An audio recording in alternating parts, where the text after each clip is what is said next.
परबतसर से समाज में चल रही कुरीतियों और आडंबरों से दूर एक ऐसा अनोखा विवाह परबतसर तहसील के ग्राम जंजीला में संपन्न हुआ।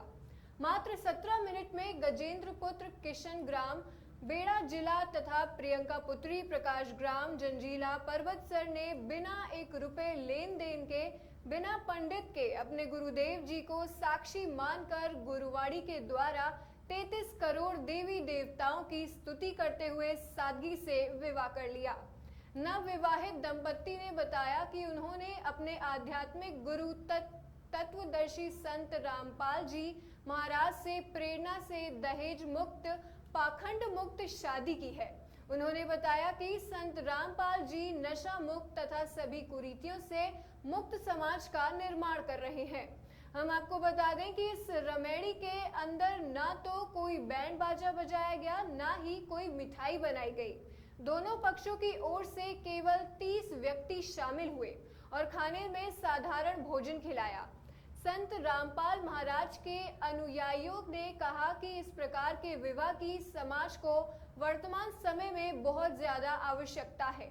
वर वधू ने आज के युवा पीढ़ी को संदेश दिया कि हमारे शिक्षित होने का कोई फायदा नहीं अगर हम समाज में फैल रही कुरीतियों का विरोध नहीं करते।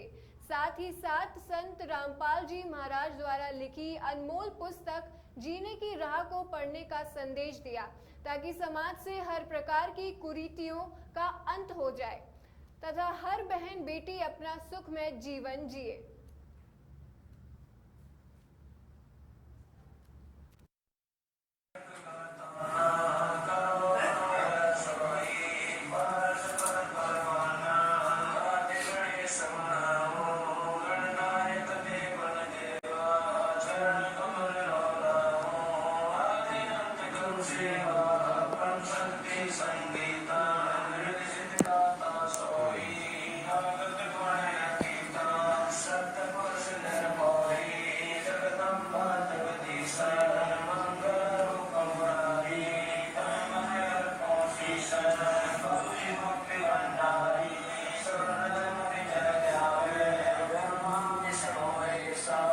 उद्देश्य उसका यही होता है कि सरकारी जॉब में लगी तो कई हजार रुपए पेंशन होगी, और नहीं तो अपने प्राइवेट क्लिनिक बनाऊंगा तो उसमें भी खूब कमाई कर सकता हूँ। 2 के 20 बना लूँगा, 2 के 100 बना लूँगा, ये उद्देश्य होता है। ऐसे ही बच्चे पढ़ते हैं कोई किसी भी उस उद्देश्य से, ठीक है, जहाँ उनका दाव नहीं लगता वो पोस्ट कुछ ऐसी हैं तो वो तो अपने आप सौभाग्य उनका कि जो जहाँ उन्होंने 2 नंबर का काम करने का चांस नहीं, अन्यथा सभी की यही टेंडेंसी बन गई वर्तमान में कि रिश्वत को उन्होंने अपना एक अंग बना लिया।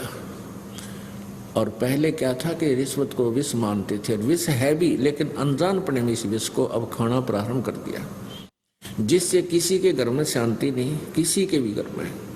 रिश्वत का पैसा, लूट का, चोरी का, ठगी का, मिलावट का, ये पैसा जिस घर में प्रयोग होता है उस परिवार को विष देने की आवश्यकता नहीं पड़ेगी। एक समय ऐसी स्थिति उस परिवार की आ जाएगी। तो इस तत्व ज्ञान से, सत्संग से हमें पता चलता है कि कौन से कर्म करने चाहिए, कौन से ना करने चाहिए। तो सत्संग के अभाव से प्राणी इस भयंकर पाप को इकट्ठा ही करता रहता है। सौभाग्य है उन पुण्य आत्माओं का जिनको सत्संग मिलता है, और सत्संग संत से होता है। असंत भी सत्संग करते हैं, वो संत भी कहलाते हैं, लेकिन उनको यथार्थ ज्ञान ना होने से वो पूरे विश्व को भ्रमित करते हैं। क्या बता रहे हैं? गरीब धन जननी धन भूमि धन, धन नगरी धन देश, धन करणी कुल धन कुल धन, जहाँ साधु परवेश। आदरणीय गरीबदास साहिब जी, परमेश्वर कबीर जी यानी परम अक्षर ब्रह्म का साक्षात्कार करने के उपरांत ये वही ज्ञान बोल रहे हैं जो परमात्मा ने उनके अंतःकरण में फीड कर दिया। अब क्या बता रहे हैं कि धन जननी धन्य, भूमि धन्य, और धन्य नगरी धन देश, धन करनी धन कुल धन जहाँ साधु प्रवेश। कि जिस नगर में संत परम संत आ जाते हैं तो वहाँ की पुण्य आत्माओं के कहते धन्य है उनके माता पिता जिनसे जन्म हुआ। धन जननी धन भूमि, धन वो अक्षेत्र वो भूमि वो पृथ्वी भी धन्य है